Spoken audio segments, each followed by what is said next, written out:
Let's cut across right now to our political panel this evening. Joining me, Akshay Marathe, National Spokesperson, Aam Aadmi Party.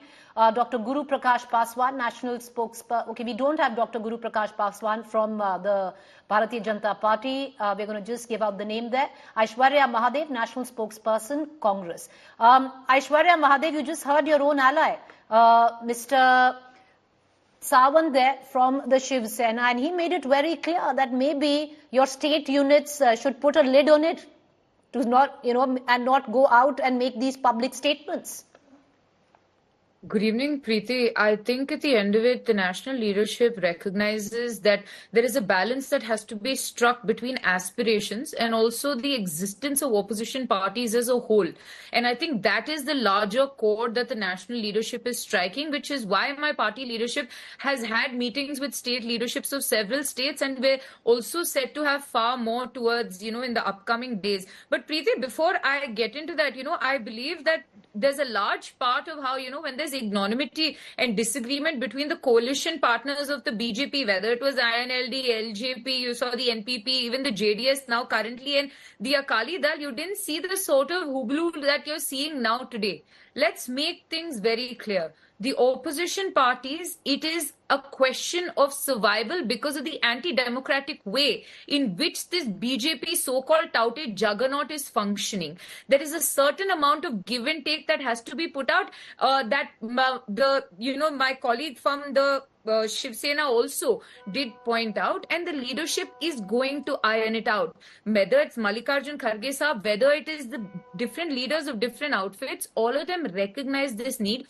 Yes, there are state units where there might be a certain amount of disagreement, but for them, the larger picture, because these are not state elections, this is a national election. This, I believe, is a watershed moment for Indian democracy. And I believe all of us will come together on this platform because we recognize the importance of these elections. And I'm very sure that going forward, and especially when alliance talks and seat sharing talks happen, that we'll be able to find a fruitful way forward. All right, let's cut across to Mr. Kuntal Krishna, spokesperson, Bharatiya Janata Party. Apologies to getting your name wrong, sir. There was a bit of a confusion earlier on. But Mr. Krishnan, the fact is the alliance and the Congress party admits there's a sense of democracy where the state units are concerned. Everyone needs to fall in line where state units' aspirations need to be compromised with what alliance aspirations are. And all of this takes a bit of tinkering. And you're charged with zero democracy in your own party. At least there's a process, is what the India Alliance says it follows. Preeti, first of all, let me make something very clear to you. The alliance which we are talking about is not at all an alliance. Because to be an alliance, there has to be something in common. This is simply a group of Ghamandiya people, political dynasts, who are dishonest, who are corrupt, and they have come together because of threat of one individual, that is Sri Narendra Modi. This is simply a gang. Now, the second point. They do not have anything in common. Their individual aspirations are much more higher than any common agenda. They cannot reach at a point where they can decide about even the date that when they are going to sit next.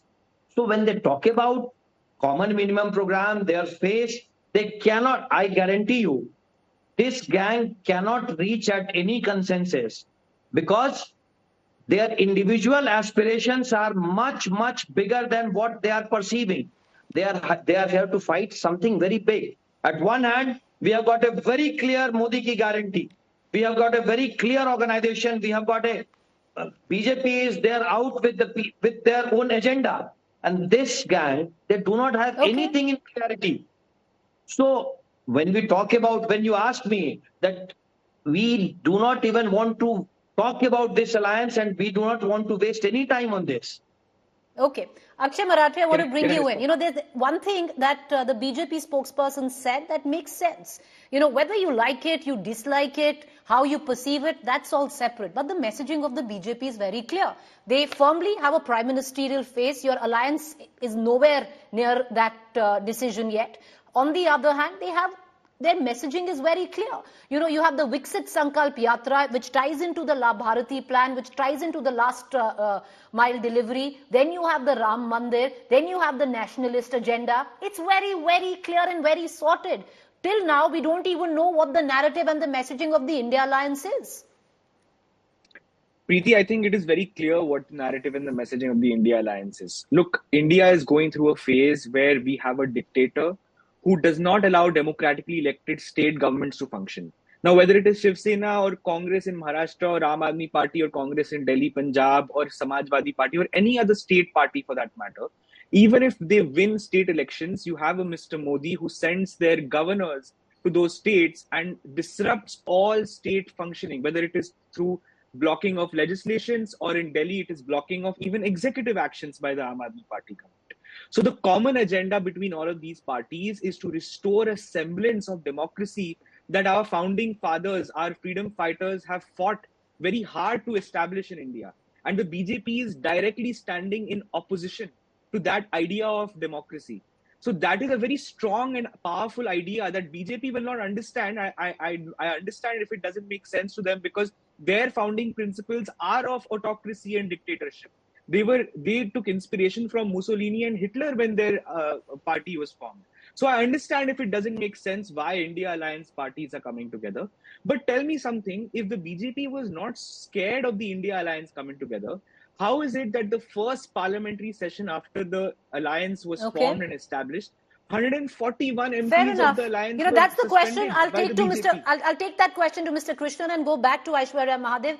You know, Mr. Kuntal Krishnan, one would suggest 146 MPs suspended in one parliamentary session will, you know, doesn't really smack of a secure government.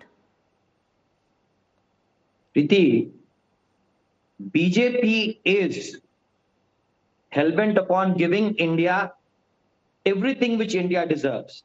And when we talk about sessions, we want that these sessions should, you know, it should be in an organized manner. And this alliance, they were hell-bent upon this point that they will not allow parliament to function. So BJP, I told you, we are here to deliver. And when there will come anything in the way of delivery, but the charge, Mr. Kuntal, the charge is, as I bring in Aishwarya Mahadev, that the BJP is looking at making sure that you stamp out opposition. Now, that is not what India needs. India needs a robust opposition. Where is the opposition? That's what we are talking about. They do not have anything in common. When Mr. Mahadev was talking about, you know, he is talking about democracy and their allies. They are the biggest people who are against democracy. Their allies are the people who only talk about their family. I come from Bihar. When they talk about their ally in Bihar, it is Mr. Lalu Prasad Yadav, for whom his family stands before anything. So this is all hypocrisy. All right, Aishwarya Mahadev, you want to come in? While I was being misgendered, let me just offer a few responses to the spokesperson from the BJP. When you talk about political dynasties, there was a beautiful picture recently of Prime Minister Narendra Modi with the former Prime Minister Mr. Deve Gowda, his son former Chief Minister Kumar Swamy, former PWD Minister Revana, and his grandson who happens to be a member of parliament. And mind you, they have 2 MLCs in the family and also a ZP president to boot. And you're talking about political dynasties and how the BJP is opposed to them. Sir, they're your principal opposite, they're principal ally with you in Karnataka today. And when you talk about political messaging of the BJP, Preeti, let's make it clear. You know, the people who dismiss the guarantees after being basically sent home and how in Karnataka are now banking on a Modi guarantee.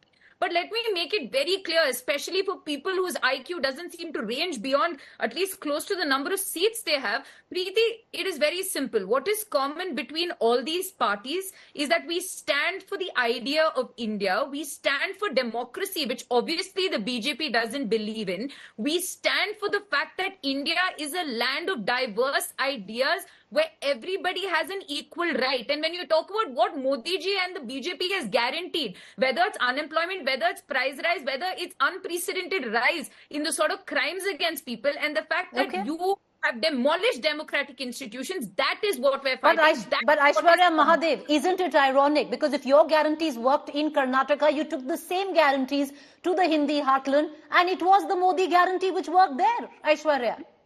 Preeti, to equate leadership to how the masses vote is also conflating two completely different issues. What we're saying is it worked in Telangana, it worked in Karnataka, it may not have worked elsewhere.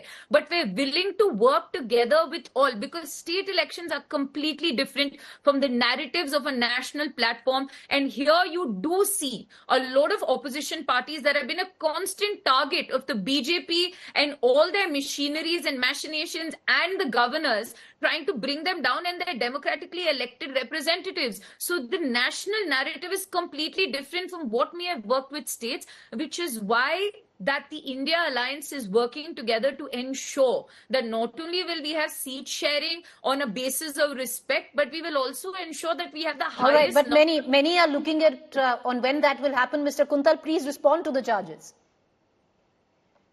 Preeti, when my friends are talking about democracy, they talk about a democracy where Mr. Rahul Gandhi, who is just a member of the party, is projected as prime ministerial face by a CM. He is not projecting his own national president as prime ministerial face. He is projecting Mr. Rahul Gandhi as prime ministerial face. In Bihar, but they're not projecting. Mr. Kuntal, where are they projecting? Mr. Lalu Prasad Yadav. No, 1 second. Sir, there's a rebuttal. I want to ask you a question. Who is projecting Rahul Gandhi as the chief minister, as the prime ministerial face? Preeti, are you asking? I'm asking you, sir, because I haven't heard it from the Congress.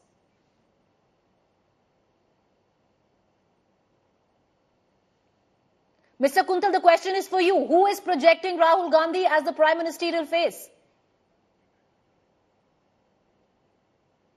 Can I answer that, Preeti? Can you hear me, Mr. Hello? Kuntal? Yeah. Sir, who is projecting Rahul Gandhi as the prime ministerial face? Preeti, it is, when you ask these people, it is only Rahul Gandhi which comes to their mind. It is only Rahul Gandhi. And when you talk about their allies in Bihar, Lalu Prasad Yadav could not find anyone better than his own son. Similar is the case in Uttar Pradesh. So these are the people for whom their dynasties comes before anything. So when they talk about democracy, they just make it a laughing stock. The fact is, none of them are projecting Rahul Gandhi. What seems to be, Mr. Kuntal, is that the desperation is more from the BJP that Rahul Gandhi is projected as a prime ministerial face and less from the Congress right now. But having said that, I want to bring in Akshay Marathe back into this conversation. The fact is, Akshay Marathe, the charge that this alliance might not come together is real. And why I say that? The Congress embarking now on a 90-day yatra. Now, political expedition, many would suggest, at the cost of your alliance, where time is now to strategize, come together, and look at how cohesively this alliance can fight this election instead of building your own party and cadre. Preeti, let me just quickly answer the BJP spokesperson on Dynasty, and then I'll answer your question as well. Tell me, which country have you seen a cricket administrator where a 10,000 crore rupee revenue non-profit body like the BCCI is being run by the son of the country's home minister because of zero qualification other than the fact that he is the son of the country's home minister? That is a reality of the India that BJP has created, where dynasty writs large. Everywhere you go, any state you go, BJP leadership has been captured by the state leaders' sons and daughters. Whether you go to Maharashtra, whether you go to Bihar, whether you go to Delhi, Delhi, 3 of our MPs are dynasts. What does the BJP has to say about that? So to say that the BJP is free of dynasty is the worst possible form of lies that the BJP can say. Mr. Kuntal, please answer, then I'll go across to Aishwarya Mahadev. Sir. Can I just come to the larger point quickly, of the India Alliance? Quickly, yes. If the Congress party wants to build its own party, they have the right to do it, just as Aam Aadmi Party has the right to build a party. When it comes to alliance, the most important thing is the seat sharing, and we are looking forward to completing seat sharing talks in the near future, and we will launch a joint campaign once that is done. We don't know when that's going to happen, but Mr. Kuntal, go ahead, make charges there that your party is equally dynastic as any other political party you point a finger at today, sir. Preeti, this is all, they are talking about all these things in desperation because they are not able to finalize anything. I was hearing my friend from AAP, they are talking about seat sharing. I'm pretty sure they will not be able to fix a date for the seat sharing talks also. Well, you are not able to finalize even a fixed date where you fair can enough. Aishwarya start your Mahadev, seat sharing 31st talks. December was the final date to reach seat sharing conclusions. I don't see that being met. It is very this similar. is what It I'm is very talking similar. about. Leave It about is very similar to any consensus Can on I a just get face. Aishwarya They will- Mahadev? Aishwarya Mahadev, go ahead. Preeti, tentatively, all the seat sharing talks are going to begin in January. But I have one response for Mr. Kuntal. You know, when he said, what experience does a man who is only a member of the party and a member of parliament have to lead the country and whatnot? Sir, how many years' experience did Mr. Narendra Modi have before he became chief minister? Was he an MLA before? Was he an MLC after he became chief minister? How many years of national politics? So how many years was he a member of parliament before he was basically projected to be the prime minister? Sir, my leadership, my cadre, my workers have reposed their faith in Mr. Rahul Gandhi, Mr. All right, I Mallikarjun need to. and Madam Okay, Gandhi. so I apologize. I need to quickly come in. Appreciate all three of you for joining us. That's all the time that we have for right now. The debate, I'm sure, will be carried through over the course of many, many days. Starting first, we are officially in the election year, less than 5 months away from the general.